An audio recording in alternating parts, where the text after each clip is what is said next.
बिस्मिल्लाहिर्रहमानिर्रहीम, अस्सलाम वालेकुम। तो आज मैं आप लोगों के साथ शेयर करने लगी हूँ a day in my life. और सुबह हो चुकी है और सबसे पहले हम मॉर्निंग अज़कार के साथ अपनी सुबह करते हैं और उसके बाद फिर हम लोग स्टार्ट करते हैं अपना डे।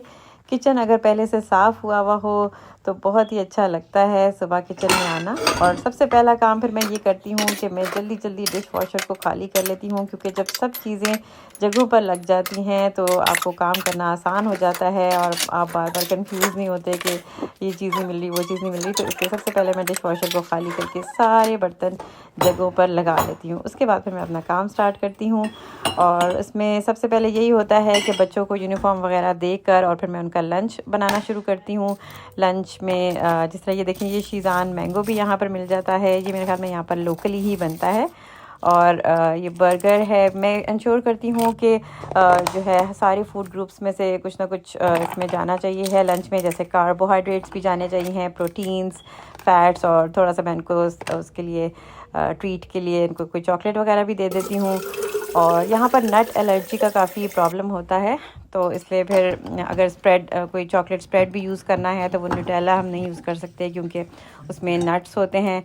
फिर बाकी ब्रेकफास्ट भी साथ साथ बन रहा होता है और ब्रेकफास्ट में ज़्यादातर मेरे बच्चे सीरियल ही लेते हैं और बॉइल्ड एग्स भी हम लोग ले लेते हैं। और बस इसी तरह से जल्दी जल्दी सारे नाश्ता कर लेते हैं और उसके बाद फिर स्कूल के लिए ये लोग अपने पापा के साथ चले जाते हैं। फिर मैं बाकी घर पूरा अच्छा सा नीट कर लेती हूँ। ये हमारे पास एक रोबोट वैक्यूम क्लीनर है। उसके बाद फिर मेरे पास जो ये ब्रेड के साइड्स होते हैं या जो भी मेरे पास फूड होता है एक्स्ट्रा, वो फिर मैं बाहर डाल देती हूँ। यहाँ पर काफ़ी सारे एनिमल्स आते रहते हैं और जिस तरह अभी ये कैट आई हुई है, थोड़ी देर में जब ये चली जाएगी तो फिर कोई बर्ड्स आ जाते हैं। यहाँ पूरे इसमें नेस्ट बने हुए हैं, पूरे प्लांट्स के अंदर ना काफ़ी सारे नेस्ट्स हैं, बहुत बर्ड्स हैं, काफ़ी अच्छी आवाज़ें आती हैं यहाँ से बर्ड्स की। तो उसके बाद रात को फिर फॉक्स भी आ जाती है, तो सुबह तक सारा खाना यहाँ पे ख़त्म हुआ हुआ होता है जो भी मैं डालती हूँ। मैंने रिसेंटली एक कोर्स स्टार्ट किया हुआ है एजुकेशन एंड ट्रेनिंग का, तो उसके बाद फिर मैं वहाँ जा रही हूँ और ये मुझे वंस अ वीक ही जाना पड़ता है। और बस फिर मैं 2 आवर्स के लिए जाती हूँ और फिर अपना कोर्स अटेंड करके फिर वापस आ जाती हूँ। ये जो कोर्स मैं कर रही हूँ ये है level 3 education and training in further education.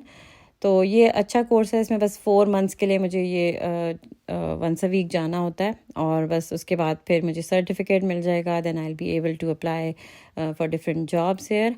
और ये कि इसमें ये कि अगर आपके पास पहले से डिग्री हो कोई पाकिस्तान से या इंडिया से, जहाँ से भी आप आ रहे हैं, तो उसके साथ अगर आप ये एडिशनल कोर्स कर लेते हैं तो फिर आप फर्दर एजुकेशन में अप्लाई कर सकते हैं फॉर टीचिंग पोजीशंस। इसके अलावा भी बहुत सारे रूट्स होते हैं यूके में टीचिंग में जाने के लिए। और अगर आप करना चाहते हैं प्राइमरी में या सेकेंडरी में आप टीचिंग करना चाहते हैं तो उसके लिए आपको पीजीसी करना होता है और उसके भी काफ़ी सारे रूट्स हैं। और हम उसको किसी और वीडियो में इंशाल्लाह डिस्कस कर सकते हैं कि किस किस तरह से टीचिंग की फील्ड में आया जा सकता है यूके में। और अगर विदाउट कोर्स अगर टीचिंग में जाना चाहते हैं तो उसका भी तरीका होता है। उसमें ये कि आप डिफरेंट एजेंसीज़ के साथ रजिस्टर कर लेते हैं और फिर डे टू डे वर्क भी आपको मिल सकता है एज टीचिंग असिस्टेंट। तो वो भी मैंने किया हुआ है, तो अगर उसकी भी इंशाल्लाह इन्फॉर्मेशन चाहिए होगी तो किसी वीडियो में हम उसको भी डिस्कस कर सकते हैं। क्लास के बाद फिर मैं ग्रोसरी करने के लिए एक ये एशियन स्टोर है, मेरे रास्ते में आ रहा था, इधर मैं रुक गई थी, मैंने कुछ ज़रूरी चीज़ें लेनी थी, वो फिर मैंने ले ली यहाँ से। यहाँ पे सब कुछ मिल जाता है एशियन स्टोर्स पर। इंडियन वैरायटी भी होती है और इसके अलावा पाकिस्तानी वैरायटी भी होती है, तो ये सब चीज़ें मिलती हैं। मैं इंशाल्लाह इसका आपको अलग से भी एक व्लॉग बनाकर दिखाऊंगी जिसमें मैं आपको पूरा स्टोर विज़िट करवाऊंगी। तो यहाँ से मैंने ग्रोसरी कर ली और उसके बाद फिर मैंने इसको गाड़ी में रखा और फिर मैंने ट्रॉली को वापस छोड़ दिया और फिर मैं चली गई एक और शॉप के ऊपर। इसका नाम है दानियाल स्वीट सेंटर और इसके ऊपर सारे जो पाकिस्तानी जो होते हैं हमारे स्नैक्स वगैरह वो सब मिल जाते हैं। चले अंदर चलकर देखते हैं क्या क्या मिल रहा है यहाँ पे। यहाँ पर इस तरह से ये मेरे ख्याल में कतलम्मा मिल रहा है और सीख कबाब हैं, समोसे हैं, 2 टाइप्स के पकोड़े भी मिल रहे थे। फिर मैंने यहाँ से थोड़ी सी बिरयानी पैक करा ली थी घर के लिए और वो थी 250 फॉर 1 बॉक्स। तो अच्छी थी बिल्कुल, मतलब सही अच्छी प्राइस है। उसके बाद फिर मैं वापस जा रही थी अपने घर और रास्ते में बहुत ज़्यादा बारिश हो रही थी और उसके बाद जाकर मैंने अपना ये ग्रोसरी वगैरह जगह पर लगाई। फिर घर के थोड़े से और काम वगैरह किए मैंने और 2 आवर्स के बाद फिर मुझे बच्चों को लेने के लिए दोबारा से निकलना था और फिर मैं दोबारा से निकल पड़ी बच्चों को लेने के लिए और उसके बाद उनको पिक करके फिर मैं घर आई। फिर मैंने बच्चों के लिए ये टेढ़ी मेढ़ी सी रोटी बना ली और साथ बटर चिकन भी मैंने रेडी कर लिया था और उसके बाद फिर बच्चों ने खाना खा लिया था और उसके बाद फिर वो थोड़ी देर टीवी देखते हैं। फिर उन्हें जो अपने होमवर्क वगैरह थोड़ा सा ही मिलता है, ज़्यादा होमवर्क नहीं मिलता है यहाँ पे, तो बस वो जो भी होता है छोटा मोटा होमवर्क 10 मिनट का वो ये लोग कर लेते हैं। और उसके बाद फिर इन्होंने सिपारा पढ़ना होता है ऑनलाइन, ये लोग सिपारा पढ़ लेते हैं। फिर हमारा चाय का टाइम हो जाता है, फिर हम चाय इंजॉय करते हैं शाम को।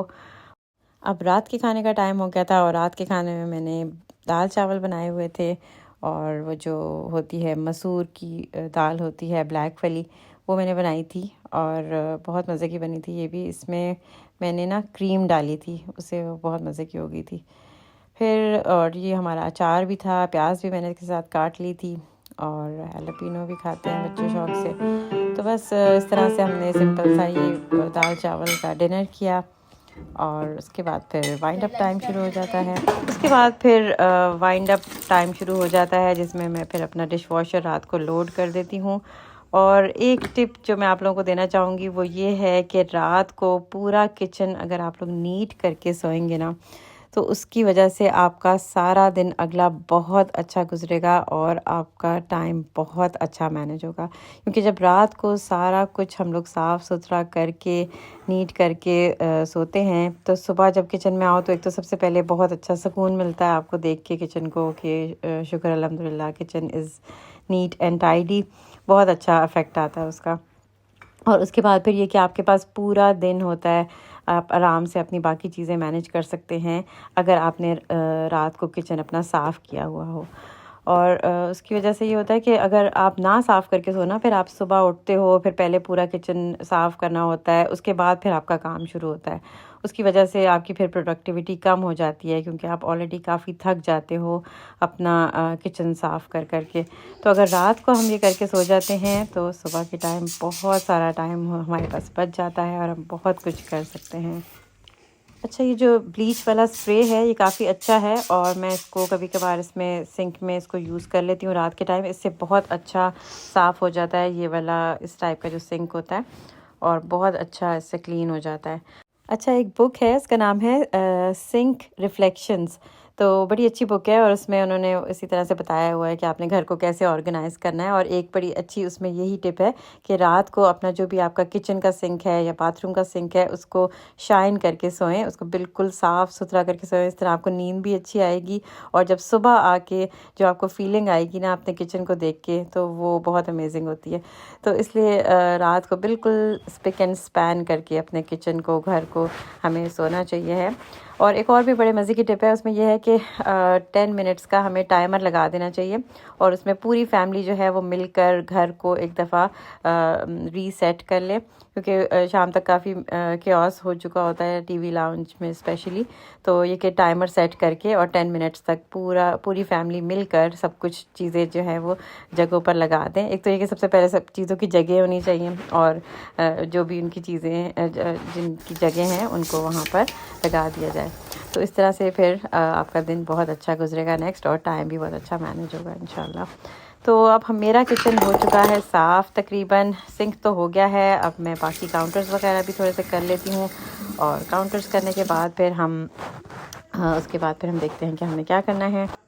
सब चीज़ों को अपनी जगह पर पहुंचा कर और उसके बाद फिर मेरे पास जो लेफ़्ट ओवर्स हैं और थोड़ा बहुत जो खाना बचता है वो फिर मैं फेंकती नहीं हूँ और फिर मैं इनको नेक्स्ट उसके लिए चिड़ियों के लिए और फॉक्स वगैरह आती है उसके लिए मैं रख देती हूँ बाहर। और अब देखिए मेरा किचन बिल्कुल नीट हो गया है अल्हम्दुलिल्लाह और मुझे बहुत सुकून मिलता है इस तरह से जब मेरा किचन हो जाता है। और मैंने यहाँ पर थोड़ी सी, ये ऑटम भी आ रहा है तो उसकी थोड़ी सी लाइट्स भी डिस्प्ले की हैं यहाँ पर और बड़ी प्यारी लगती हैं ये। और उसके बाद फिर अब मैं इसको ये जो हमारा कर्टन है इसको नीचे कर देती हूँ क्योंकि रात हो गई है और अब हमारा सोने का टाइम होने वाला है। और ये मैंने एक चिली पेपर का प्लांट लिया था लेकिन ये ख़राब हो रहा है यहाँ पे, तो इसको मैं कल बाहर लगा दूँगी इंशाल्लाह। तो मुर्गी भी आराम से बैठी है मेरी। अब मैं कर्टन डाउन कर देती हूँ। अब क्योंकि सर्दियाँ आ गई हैं यूके में, तो अब ज़रा मगरिब वगैरह जल्दी हो जाती है, नमाज़ें जल्दी जल्दी हो जाती हैं। लेकिन जब गर्मियाँ होती हैं ना तो बहुत लेट हो जाता है सारा कुछ रात को ना। तो आई होप आपको ये व्लॉग अच्छा लगा होगा, और ज़रूर मुझे कमेंट करके बताइएगा कि आपको ये व्लॉग कैसा लगा। और मज़ीद अगर आपको कुछ इन्फॉर्मेशन चाहिए है यूके से रिलेटेड तो ज़रूर कमेंट्स में मुझे बताएं। मिलते हैं नेक्स्ट व्लॉग में। अल्लाह हाफ़िज़।